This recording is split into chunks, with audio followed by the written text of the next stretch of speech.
the...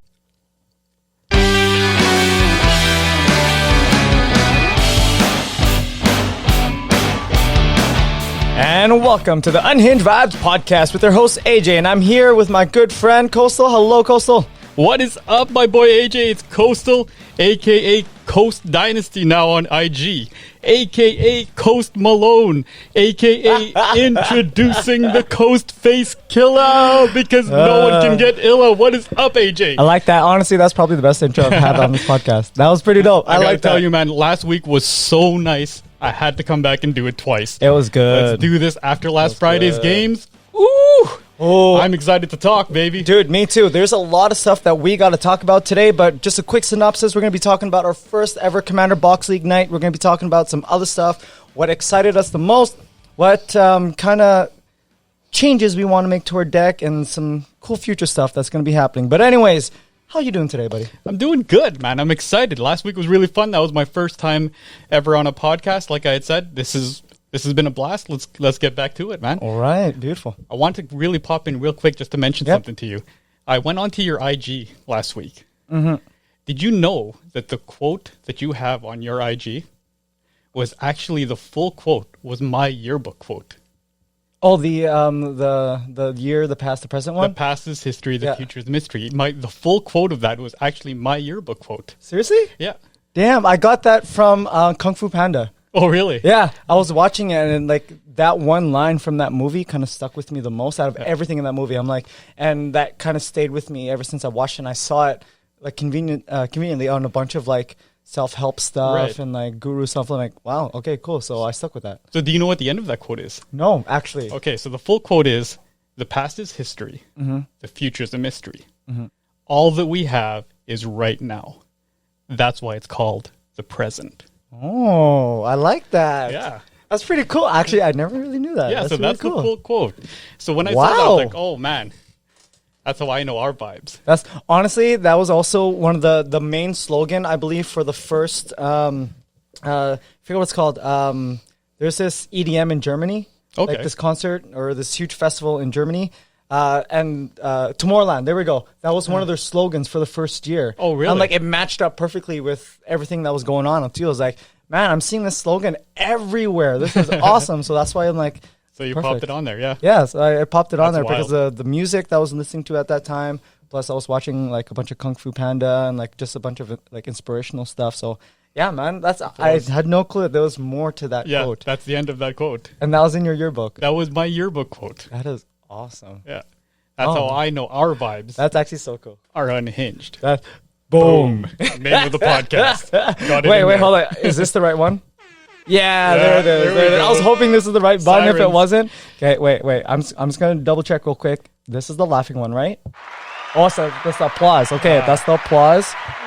That's the sad one. That was one I was hoping you would get accidentally. This one? I was like, oh. Sad trombone. Yeah, I haven't labeled my my audio playlist over here in a while, but yeah, okay, now I know at least which one's what. All right, beautiful. So let's go over this Commander Box League thing. Let's do it. What were your first thoughts? Like, of course, it was nice to see everybody. Oh, yeah. Right? But what was going through your head? Like, were you nervous about your deck? Like, at least performing or what? Like, what was going through your thoughts that night? Okay, so, I mean, relatively speaking, right? I mean, we're never nervous about playing Magic with each other, right? Yeah. Like, the gathering was awesome to just be able to have all the boys here for the first time in a long time. In terms of, I was just hoping that the first couple of games that I'd played with it did fire off, right? Like when we played, it did what it was supposed to do. So my biggest worry was, let's hope it stays consistent. There was already some rumblings in our group chat about my deck being one to be feared, but that was really more a lot of some of the guys trying to play those mind games. Yes. Those preseason mind games that they're doing. Yes. Which is fair, yeah. Yeah, so my main worry was basically, can this deck do what it's supposed to do? Because we're always sort of at the mercy of the RNG gods, right? Like, yes. So that was my main worry. The game sort of went exactly the way I thought it was going to be. It was really slow. Yeah. It took a long time. It was 2.5 hours. 2.5 hour game, which is long even for Commander. Yes. Usually it's around an hour, right? An hour and a half. Usually about an hour, and then someone fires off. So basically, what I had thought was going to happen did. The game went slower. nobody really had a bomb of a win con that they could throw down or a way to reset the board. So there was a point where, everybody had 5 or 6 creatures out and nobody really wanted to attack because there was no lines. There was no clear lines that were going to give you an advantage over anybody else if you played that move. Yeah. The board was just muddied, and that was sort of what I expected to happen. Okay. Now, like, when it comes to this, and at least our first iteration of our decks, what do you think a better strategy would be? Would it be a better one if you focused on someone right out of the gate and, like, whatever they put down, you kind of shut it down so they're more open for everyone else to hit? Or would you wait on someone to mess up? Like, what would your tactic in regards to this? Because for me, I think I might rush in on somebody right out of the gate. That might not be a bad idea, because then at least, if nothing else, it clears the board a little bit more. The problem, and because we had never played these decks with 5 players. Yes.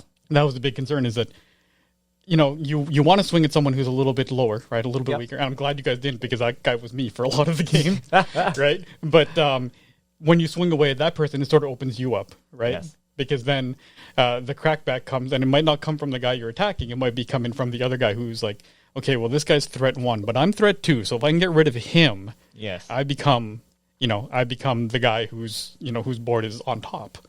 So what had ended up happening was everybody just kept spending their time building up a defensive wall without really any eye towards ending the game or opening it up. And I mean, for me, knowing what I had in hand, that was working perfectly.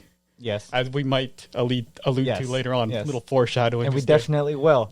But like when I tried to make my moves, I was like, okay, I need to at least get rid of 1 creature. Every time I attack, I need to at least get rid of one of their creatures, because then at least I'm somewhat changing the board state. It's not just them not blocking and then taking the hits and whatever else. So like there was a few attacks where I'm like, okay, I'm going to attack you with this guy and this guy. And I would hope, I'm like, okay, you either block or you take more damage. But half the time, or majority of the time, they would just take the damage. And sometimes they would block and they would die. So I was like, I think we need to find more ways to accelerate the change of board state. Yeah. And kind of, I guess, nudge people to do certain things. Yeah, I think the big thing here that when there is an opportunity to strike, take it, right? Because what we noticed and what Commander has turned into when we have our full power decks is a lot of times you're building up a wall to keep yourself protected for when you have a game ending play where it's like, I'm just going to make sure I don't die. And then at that point, I'm going to play a card and it's going to win me the game. Yep. We don't have that here. So you got to chip away. If you can take 2 off a guy, if you can take 3 off a guy, get them down to 14 or 15. And then now they're at a point where they got to start making desperation plays because their life totals are starting to go down, and we know that nobody has a combo play. So I think that sort of chip damage, just pounding the rock, right? Like, it's not a one swing. You're gonna break down that guy's wall. It's you're tap chipping away at it. That's exactly. it, right? And I think that's the strategy, especially if you're the one who has the most creatures on the board, is just to chip away at everybody. Now, when it comes to your deck compared to everybody else, now that you've seen it in person, we've played a few scrimmage games beforehand, but this was like essentially our first real one.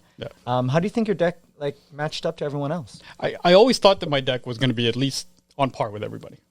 That sort of bared out because I was able to survive as long as I did. I pretty much got the worst draws that I possibly could have gotten. So a lot of it was sort of trying to slow play the game, trying to keep it muddied.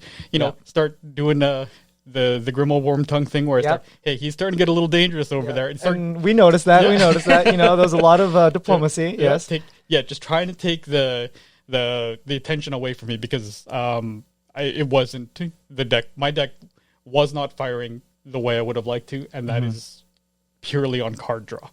Okay. It had nothing to do with, I don't think it had anything to do with the way the deck was constructed, but the way that the game developed, at least it worked out that even if I wasn't quite there, I think that if everyone was a little more aggressive, it would have turned out a lot worse for me.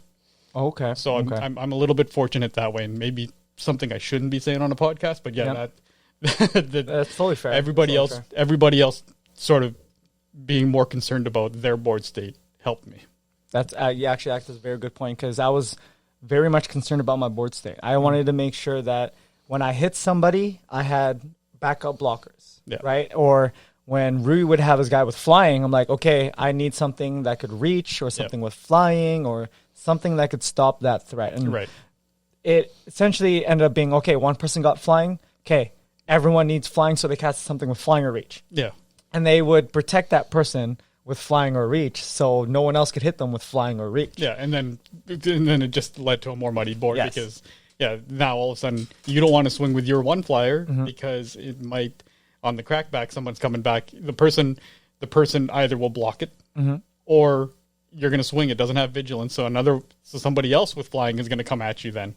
Yeah. Right. So that sort of it led to us being a lot more defensive. Yeah, and I don't mind those kind of games. I really don't, because not at all. for the first game, I didn't mind it. The only reason why is because we got time to catch up. Yes. Oh, I loved it. So like playing this gave us a lot of time to at least relax a little bit and enjoy the company. Because I guarantee if we played with our regular decks, like I would be more focused on everyone's deck and everyone's cards that are on the field than actual conversation, because you use more of your brain cells with our regular decks because Yes. they're more complex. There's combos, there's everything. The ramp is crazy, but with these ones, it's very slow. I could relax. I knew that turn 3, there's not going to be a big bomb on the field. Exactly. Right. So which is why I liked it.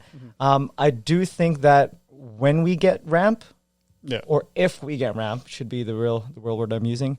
If we get ramp, depending on what packs that we pick, I think that's going to change. Yep, the game Very much going to change. The games are definitely going to evolve as we upgrade these decks. Yes. As they level up, we are going to start seeing an evolution of that game, and it's going to be funny because it's almost going to be like a microcosm of our play group, in that we're going to see our guys level up. Our deck is going to level up the way our play has leveled up, because I don't know about you guys. I should say I don't know. I know for a fact that when I see us play, you guys are all significantly better Magic players than you were when I first got there. And when you guys first joined. 100%. I agree with that. You guys are a lot better, a lot smarter at understanding. Like, a lot of the combat tricks that I was throwing at you guys smell it a mile away now. But before it was like, what are you doing? And then all of a sudden it's like, oh, I hit you for 45. You didn't see it coming. Yeah. Now everybody's like, no, I know what you're doing. Yeah. I know what you're up to. So And that comes with either a lot of playtime or just overall experience, right? And knowledge. And I think that since we do play a lot, even if it's just us talking in our Facebook group and just chatting about like, this card does this commander does this, I think it educates us and it makes us better players, like you said. Because I guarantee you, when I came back to playing Commander, I think this was the start of Commander Box League, actually, to, I think, before COVID, or like a year or two before COVID started. Okay. I did not play for like 3-4 years in regards to touching anything Magic, right? And I would like to say that since I left off at my peak to now, I'm actually a little bit of a better player. The only reason why is I try to research as much as I can, right? So much stuff has changed since I left Magic in, I think it was the War of the Spark. Yeah. So a lot has changed since then. A lot more mechanics, a lot more cards. So I really had to step my game up in regards to like, okay, I need to keep up with these guys. These guys are playing a lot of new cards that I have no clue what's going on. So I'm like, okay. So I literally went to like EDH Rec. I looked at the top 100 decks. I'm like, okay, these are the top cards. Which ones would these guys literally play? And then you guys would talk about it. I'm like, okay, so this deck does this deck does this. I know Rui's play style. I know Nelson. I know your play style. I'm like, okay, so I know this person doesn't like to play this play style because it doesn't suit them at all. So I don't even have to worry about that. Yeah. But I like to play on the man a little bit more, right? So when it comes to playing the man or the deck, what would you change about your deck to make it a little bit better? Because we all play the man. At least I like to say most of us like to play the man. Yeah, absolutely. But now when it comes to your deck, how would you like to change it up? So it's like, well, guess what? You can play me all you want. I changed my deck to be totally different. Are you going to go the more expected route because of your play style that we know of? Or are you going to change things up and kind of go outside the box when you change things up for your deck for the next few rounds? Okay, so here's where I put on my sports coach cliche hat, and I just say, you never want to, it's a sprint, or it's not a sprint, it's a marathon. You never want to get too high, you never want to get too low, right? So I don't want to make any drastic changes to the deck currently as is. Yeah. Just because I don't want to overreact to one game. Yeah. Right. In terms of what is going to happen, it's going to be really interesting because we're going to get I'm going to get 6 packs. I have no idea what I'm going to get out of them. Will it? It's going to direct me. I'm not going to direct.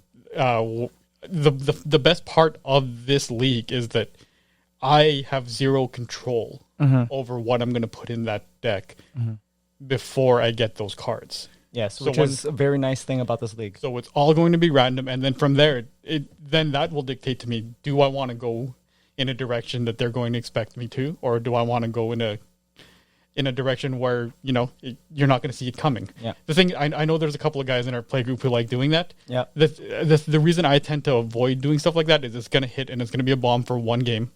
And then everybody's going to remember that happens. Yeah. And then everyone's going to look for it. And if I don't have it, I still have everybody's residual memory of that. So everybody is still playing me as if I have the ability to do that. Which is, foreshadowing to the misplay of the week. Exactly, right? But we'll talk about that when we get there.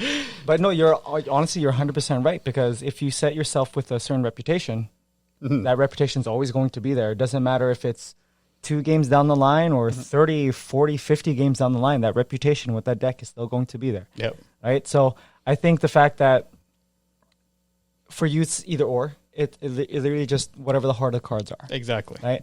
I know for me, I wouldn't mind going more outside the box. Okay. I literally recently just learned more things that I can do with Minsk. Okay. Right? I'm like, for me, the second I saw the card, I was like, okay, pump up. Yeah. That's my first thought was pump up, hit big, roll over somebody, right? But one thing that was brought to my attention was I don't need to pump up. I can zero something out and kill it and get a enter the graveyard or leave the battlefield effect. Yeah. I was like, I didn't even think of that. Yeah. I'm like, wait, okay, so what sets have a lot of good enter the battlefield or leave the battlefield, like those kind of effects? I'm like, man, like I can get a few good things going on right now. I just need to research what sets are, because I didn't even think about that. I just literally thought of, I can make this creature like a 14/14, and that's what I focused on. I'm kicking myself right now because I'm the graveyard shenanigans guy. I'm the guy with the Sidri deck that turns things into things that they're not supposed to be. Right. I can't believe I didn't see that line of play. I didn't see it either until I saw it. I think it was Command Quarters. Okay. I think he's the one who did it. And I'm like, wait, I didn't even think of, like, I didn't have to tap anything. I could just make it 0. I can literally make it 0 and be like, okay.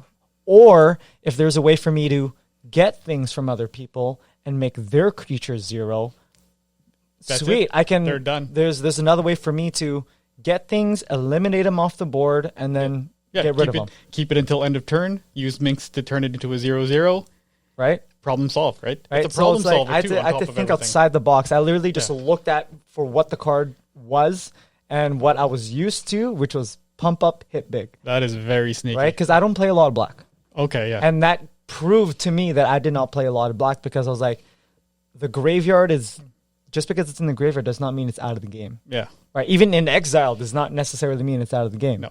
Right. So like I didn't even think of that. I'm like, man, I need to think harder about this. That might inspire me to start looking at alternate lines of play with my deck, because mine is also going with the very obvious sort of read what the card does. It's like, okay, well, I know what that card does, but there might be some alternate lines there. Yeah, that's why I asked you. I'm like, would you want to go like out of the box? Because I thought of something out of the box, or I was at least shown. I was like, this might be a little bit more viable than me trying to hit big. Yeah, right? maybe I need to dig in a little bit more when I see cards that will fit into the color scheme, but not necessarily into what I think the deck is trying to do, and see if there is something there. Yeah, because with our game, like you said, that was muddied. I'm like, well, are there cards where if they leave the battlefield, I can take something with me off of someone else's board, or if I sacrifice something, essentially, quote unquote, sacrifice something. Yeah. Can I have players lose life or this? I'm like, man, what if I just focus on changing my board state instead of others' board states? Yeah. Imagine if you had if you had Kokosho and you had the ability to recur him. Right. Everybody's losing 5 life. Like, that's huge in Commander Box League, because yeah, there's not a whole lot of life gain. There's not a whole lot of ways to mitigate that. So yeah, if there is a way for you to sort of recur him and bring him back onto the field, use Minsk to turn him into a 0-0, throw him back. And yeah, that's... If you can find a way to make your commander broken by luck of the draw, I think at that point, it's not how good your deck building is, it's how good the player is. Yeah. Right? Because try to just make sure you get that combo going off. Yeah, the first time you do it, like you said, you're going to have that big reputation. But it's like, then you got to make sure you know how to protect your combo, you know how to bounce back. And it's like, you start from square one, and the next thing you know, you have 3 different things that you got to focus on. And this is just improving me as a player. Yeah. So much more, because I literally had to think outside the box. And you know me, I'm a tribal dude. Yeah. Actually, yeah, very much tribal slivers. Dude. Yeah. Or I like to play like some spicy stuff in regards to like either Feather or Niv. Yeah. Right? So it's just like this and that. That's why when I sent a message to the group, like, I want to build a Borg deck. Yeah. You know, I want to take things, change them into artifacts, and then hit you with those things. Oh, yeah. I immediately hated that idea as soon as I made the deck. It's in my trunk right now. Yeah. I made the deck, and it's like, oh my gosh, I only have to spend $20 for this because the majority of the cards I already have. Yeah. I'm like, man, this is great. The 10 of the $20, $25 was the commander. Oh, jeez. Yeah, I thought I had the commander. I thought I had the commander, but no. You're set then. Yeah, because I literally moved my Affinity Modern deck over into that deck. Oh, okay, so I got my Mox Opal. I got all my things. Yeah, you've got all your you've got your artifacts ready to go already. You've got a ramp package ready to go from that. So it's like it's gonna be fun when I get to first play it, at least in a group setting. But yeah, I think this league is good for all of us because 1, it makes you think outside the box. 2, you really have to think hard on not just you building your deck, but also trying to make sure it stacks up to everyone else's. Yeah.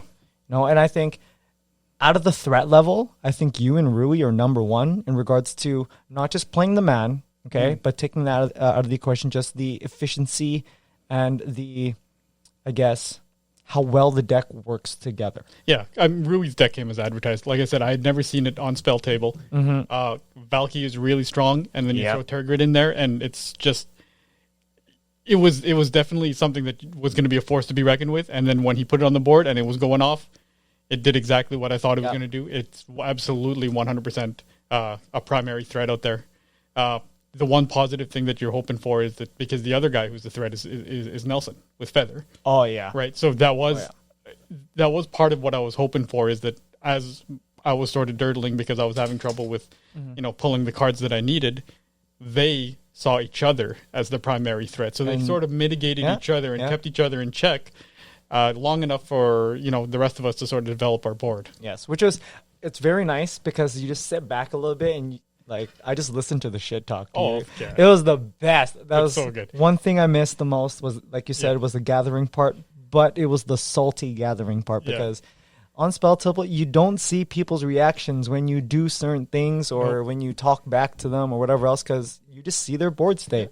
Yep. But when we got together and I got to see the reactions, I got to see like the eye rolling or like the nervous shuffling with the card. I'm like, this is the shit that I miss. Yep. I love this so much, and I hope it stays. You see you see a guy, and he's just his face is miserable, and then that is when you go, you doing all right, man? Yeah, right. And then they lose their mind, and then now it's like, well, I'm just gonna kill you, man, and then you get them right off their game, and it's the best because sometimes they do it, but that's it just makes it so much more fun to be able to see everybody lose their minds while. Yeah. And it's good. It's good because we haven't had that in over a year. Yeah, we haven't had that in over a year, and it's very good to, I guess, pop your rocks off. Yeah, exactly. It's very good to pop your rocks off. Now, speaking of like moments and popping your rocks off, you popped your rocks off during the end of our Commander Box League game, but you were 1 rock short. Oops! Which one is the sad trombone again? Is it? Yeah, there it is. So a little bit of let me pull the curtain back a little bit. I had mentioned last week that I work for a government adjacent company. Yeah. I'm an analyst. I don't work in any advanced math, but I do use bed math Yes. I work with budgets and I work with variance analysis and stuff. And I had a bedmass situation to win the game. So what we should say, maybe at the beginning, I should congratulate AJ. AJ was the one who won our initial week one of by Commander luck. Box League. By luck of the draw. Like, dude, it was all luck. It was all luck. So here's what. So my favorite moment of our Commander Box League was I was holding out mana because I had a card that's known as Crackle with Power. So what it is XXX red to cast, right? So whatever X is, so if I want to use 3, I would have to go 3, 3, 3, red. So it would be 9 plus 2 is 11. Mm-hmm. It would cost me 11 mana to cast it. What it would do then, it would take whatever that X number is, and it would multiply it by 5, and it would deal that amount of damage to X number of targets, and the targets could be people. Yeah. So what I was hoping for was to get that to 4. So it would be 4 times 4 times 4 is 12, plus the 2 red, so I'm looking for 14 mana. Yeah. Then I can hit 4 people with 20 damage. Yeah. And at that point, the board state was, everyone was hovering around 20. I think you were at 22, and then everybody else was under 20. Yeah. I had 13 mana, so I needed a land. Yeah. I get a land, this game's over. I don't get a land. So now I'm trying to do the math in my head. Okay, I got to get them down so that I can knock them out. Because the thing was, I did not have a strong board state. You had already developed your board. Nelson had a board developed. Yeah. Rui was starting to run away with the game. Yeah. So I had to do something. Otherwise, I'm dead. Yeah. Right? Mm-hmm. That card hits the board, and I think, okay, Rui's under 15. I can do 15 damage to 3 people. There was only 3 other players left on the board. So I thought, I could take out Rui, I could take out Nelson, and I could take out you. Yeah. If you don't block my guy. So I tried to, slow play and be like, oh man, I can't do anything. Maybe if I just attack with this one guy, I'm just trying to affect the board state, man. So I try to pump him up, and I get him to a point, and I'm in my head, I'm thinking, this game is over. I've got this one, because you have 22 life. Mm-hmm. I'm about to hit you for 15, and then I'm going to hit you for 3 double strikes. So that's another 6. 22 minus 6 minus 15, and I've got the game won. 22 minus 15 minus 6 equals 1. Yeah. So I left you with 1 life on the board. Yeah. Because I don't know how to do grade 6 mathematics. Yeah. Because I was confused too. And you're like, I'm doing this. I'm like, and you essentially, you like, I was spiking the football. Yeah. And I'm like, wait, what? Like, dude, like, and I pointed to my life, and you're like, and you redid the math in your head, and you're like, oh, and I had the happiest moment ever. I'm like, I can't believe you misplayed. For me, it was a misplay. Oh, 100%. Right? Because like your goal was to kill everybody. My goal was to win. So here's the thing is when you step back from it and you start doing the Monday morning quarterback thing, the right play anyway within Commander Box League would have been to do that. Yes. But if I'm going to sit here and claim that I meant to do that as the right play to knock out 2 guys for the points and just feed you the win, that is an absolute lie. I 100% that would have been smart, though. Win. That would have been smart because for the points. Yeah, that actually would have been at the end of the day, it was the right play. I did not do it for the right reasons. Yes. And I honestly, first off, it's because of you that I won, because I think it was my turn next, because the other 2 were just gone. The other 2 were done. So it was my turn. Your board was tapped. I had nothing. So I'm like, I had like, what, maybe 2 or 3 creatures? I'm like, I'll just swing with you with everything. Yep. Just in case. I'm going to hit you with everything just in case. And I had nothing. And I was, honestly, I don't even remember how it ended, because in my head, I'm still doing the math. I'm like, I'm shell-shocked that I could not do basic mathematics. Oh, man. And it cost me the game. So by the time it rolled around to you 30 seconds later, I am still doing, wait a minute, with the brackets... No, if you multiply it by 3 and then it's a double, like in my head, I'm not even paying attention to you. I'm so still funny. doing the math in my head. Like that made the table go off. It was awesome. Yeah, they I think lost it. With a loss or a win like that, I think it doesn't matter how well or bad you played. You have to respect that. It was one of my favorite moments of all time. I'm very happy that happened in our first game, because like now that game is just gonna it's a standout now. It's 100% standout. Like, I don't think the other games are going to end off like that. No, they're not. It's like when you have, the start of this of a sports season. It's the first game of the year, and it goes to like triple overtime. It's like, how do we top this? How do we meet the level of expectation that we have just set? Yeah, I can tell you right now, it's very hard to. Yeah, because right now my expectation of this box league is, yeah, the game was long, but damn, did it end off on that high note, dude? Did it ever? You swung for the fences, and like your ball hit the top, and then it fell into the field, and I caught it. Just fell into your lap. It's just after. like, do I throw this? I throw this back. Okay, Yeah, I throw this back. yeah. Oh man, that's kudos to you though, because I did not. I can 100% bet that none of us saw that coming. Crackle with power. Yeah, none of us, and we had access to your deck list. Yeah, the funniest thing is I had that in hand from the jump, like opening hand. I had that, and all I thought was, I just got to stay alive long enough to pop this off. Is that an instant or sorcery? It's a sorcery. Okay, so that's the one thing. But yeah, I just had to stay long enough. I said there aren't counter spells in this game. Mm-hmm. I'm gonna be able to. If I can get this off, it's game over. And I had to wait and just hope, because the plan was to build my defenses to last into the late game to be able to cast that card. And that part of the plan didn't go so well. So it was just sort of trying to act like, oh, I'm just so mana screwed. And man, you guys should attack each other because I'm not a threat over here. And honestly, your diplomacy was very well done. It's something that you can't really get on Spell Table. No, you can't. You can't really get that kind of diplomacy, that kind of like back and forth, just because like it's hard to speak it to a computer when all you see are boards and no one's face. Yeah. Right? So you can't really play off their emotions. You don't really know if you're irking them on or they just don't really care. Yeah. Right? But emotions were high that night. Yeah. Right? I think we played, that game was 2.5 hours, and we played 2 more games or 3 more games? We played 3 more games after that. We played 3 games of Kingdom after that, because we were here till 3 a.m. Yes, and it was 6, 7, maybe 8 hours long. Yeah. Right? I think it was well justified. I think it flew by. Yes, very much so. Now, you brought up Kingdom. We might as well at least talk about it, because I think that might be one of the more popular formats with our group. It is personally one of my favorite alternate ways to play Commander. Yes.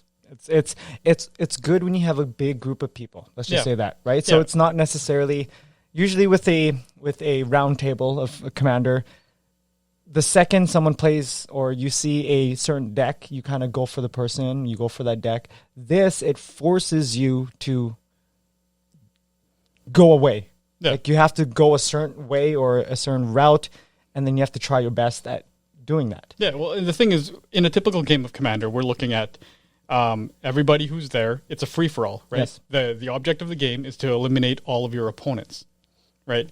When we play Kingdom, it gives us an alternate method of winning. I know you and the guys were playing board games before you played Commander. Mm-hmm. Are you familiar with the game Resistance or Avalon? I've heard of Avalon. Yes. So me and my friends, shout out to my old to my boys who we play Avalon with. It is very much a similar structure in terms of it's Commander with almost Avalon rules. So you have somebody who's a king, and then you have other people who are trying to kill that person. You have other people who are trying to protect them.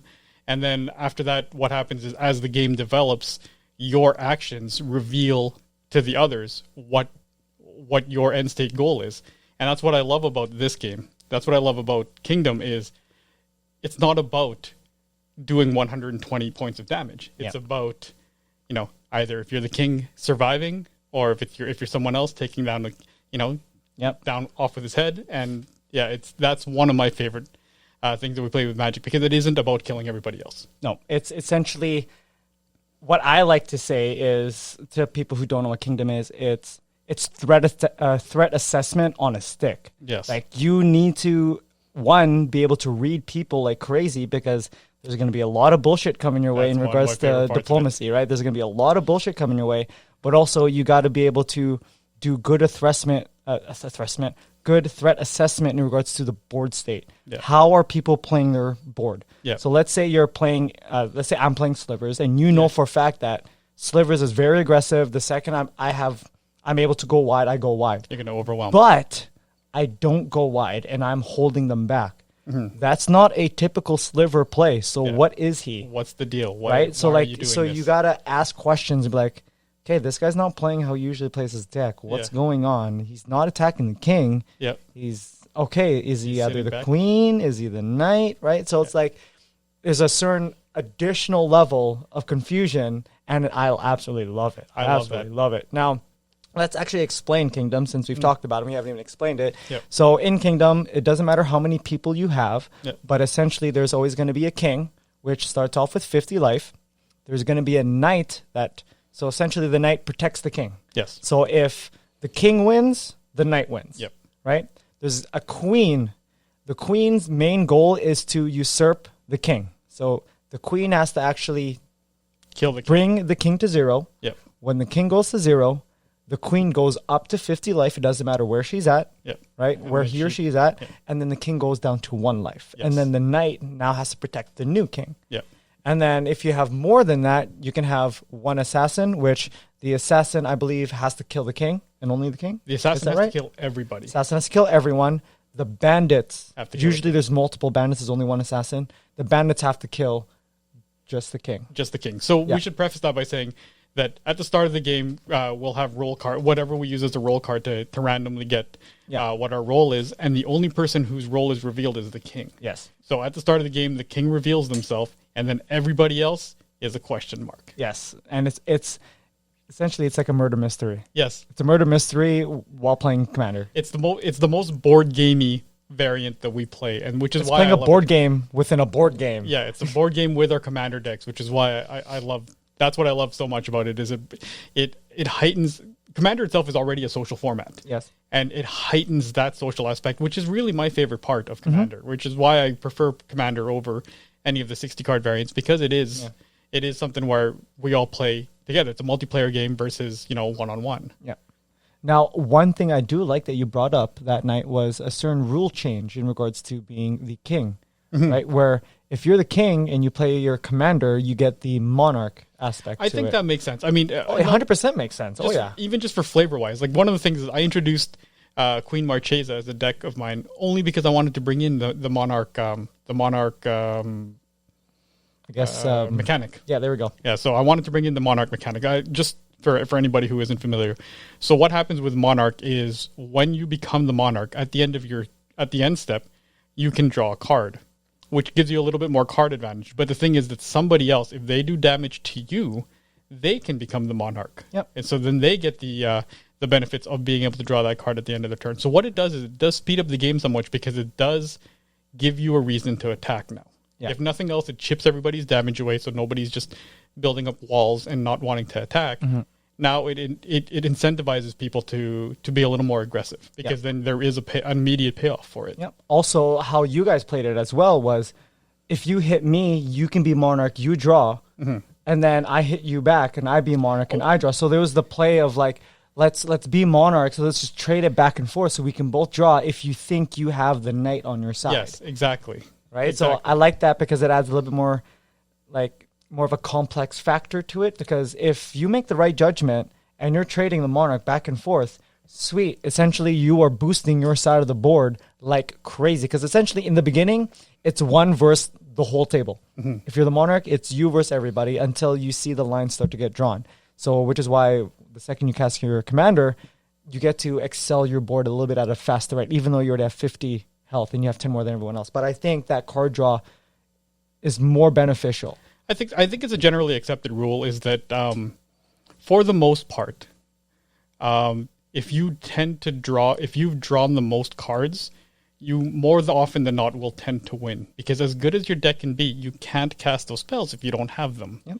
So that's always a decent metric to have, is that the more cards you draw, the more likely you are to win. One of the things that I love about doing that trade-off is how great is it going to be when that person's wrong? Oh, that's another thing, right? Like, what would you do if you're trading this monarch back and forth, but that's the assassin or a bandit or the queen? You are basically feeding your own demise, which that's one of the things I love about Kingdom. I mean, we have always said that when we play Kingdom, the worst person to be is the king. Oh, Hunter, I hate being the king, dude. I hate it. My favorite thing is my favorite thing is to be the king. Why? When we play Kingdom, my favorite thing is to be the king. Here's a couple of reasons why. One, once you're the king, the chances of you winning are drastically going down. Okay. Yeah. So then at that point, my game is no longer to try to win. My game now is to sow those seeds. Yeah. That just try to have as much fun being the king as possible. It's all about, it's almost like a role play thing. You saw me start to politicize stuff, start to be like, are you my... That's totally fair. Are you my knight? Totally fair. So and you like to ask those bloody questions too. I do. Like I'll ask someone, hey, if you were my knight, why didn't you do this? Because it would make sense for you to do this if you were my knight. And of course, everyone at the table is like, I'm your knight, dude. I am your shining knight in armor. What would you like me to do? This and that. Oh, it's just so like, great. Oh my god. It's so corny. It's so corny, and it's the best. It really is the best. It's great because you see a lot of grown men suck ass. Like they suck ass. They suck up. They're like, dude, this is great. And when you see someone else do it, you're like, are you kidding? Did you really just say that? And it's the best because, I'm as, if not more, guilty of doing that whenever we play. So, I forget if it was the second round of Kingdom or the third round where I killed the king because I was the queen. Then you had to protect me. I was like, hey, man, let's go. Yeah. You're like, sorry, but you weren't the true king. You weren't the true king. I was like, damn right he wasn't. And we end up winning. Yeah. Oh, man. So if you haven't tried Kingdom yet, you could Google the rules to Kingdom. It's very basic, but essentially you just need a group of people and I guess a set of playing cards, or at least... Or any way to sort of determine. What I will say is if you do have a regular commander play group, and it's a group that tends to sometimes run, because most play groups are not always a dedicated 4. Yeah. If you have a play group and 5 or 6 of you happen to show up, this is a fantastic variant to play. Yeah. In terms of making sure that the game develops and goes, and it's just a great social game too. It levels everybody's decks. So if anyone is playing a ridiculously overpowered deck, it changes. It sort of changes the dynamic. Mm-hmm. So it's really I couldn't recommend playing Kingdom high enough. It's definitely give it a try. And the second you play it and you're done a game, you're like, can we go again?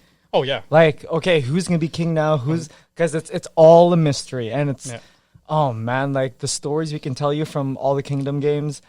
I actually, if you think about it, all of our good stories are essentially from us playing Kingdom. A significant number of them lot of them are from Kingdom. Yeah, and it has nothing to do with the right sort of line of play. It's always just, and then he lost his mind because somebody else did it. And it's always about the interactions that we had with each other that does it. And it never ends the same way. There's never, we could all play the same deck, but play 5 different Kingdom games, and they're all going to play different. The strategy is always going to be different. That's one thing I like about it. It essentially changes your deck.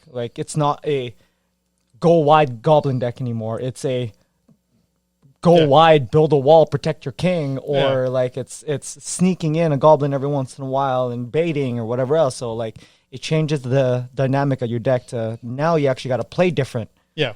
If you're playing a deck that tends to be a little bit more on the aggressive side, but you don't want to reveal who you are yet, then now you're starting to pull back, which is something you ideally wouldn't want to do. Something the one that comes to mind is if Nelson was Feather, right? And he doesn't want to Alpha Strike yet because he doesn't want to reveal himself, because the weakness to Feather is you can sort of get to a point where you're kind of open for a crackback. Oh right? yeah. And you don't, and the thing was, you can't go all out because you don't want to reveal your role yet.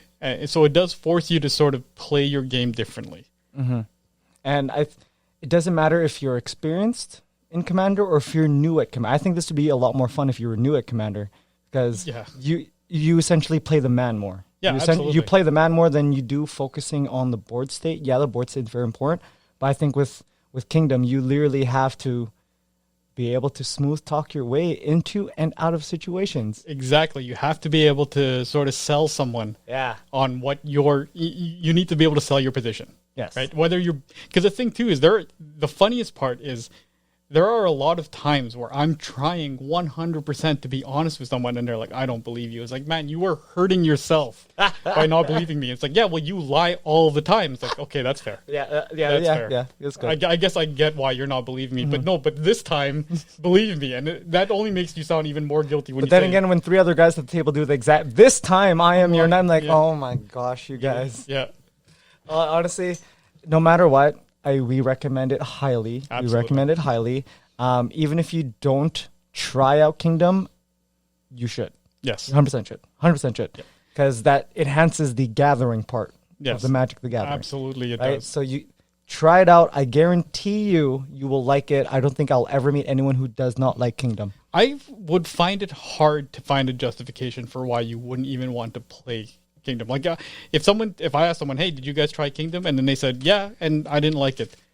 I'm trying to figure out a reasoning for why. Like, I can understand sort of why someone wouldn't like Commander, period, or wouldn't like Magic, period. But if you like Commander, and you like the Gathering, and you like the social aspect of Commander, I'm having trouble coming up with reasoning why you wouldn't enjoy playing Kingdom. If it was because of one bad moment, well, guess what? That's just one bad moment. Who really cares? Trust me. There'll be a lot of bad moments.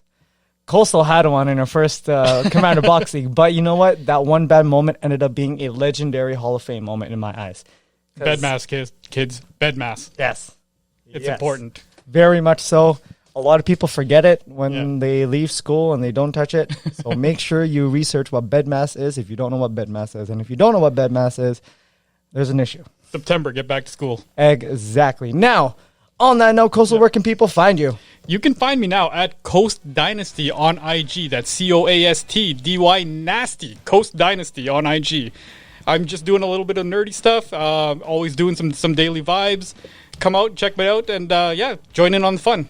Beautiful. You can find me on social media. Well, actually on Instagram at Caramel Thunder, Caramel with 2 L's. You can find this podcast at the Unhinged Vibes Podcast. You can find our website in our description, in our Instagram page. Folks, thank you guys for listening on this episode of the Unhinged Vibes Podcast. We cannot wait to have you guys listen on the next one. We'll see you guys later. Goodbye.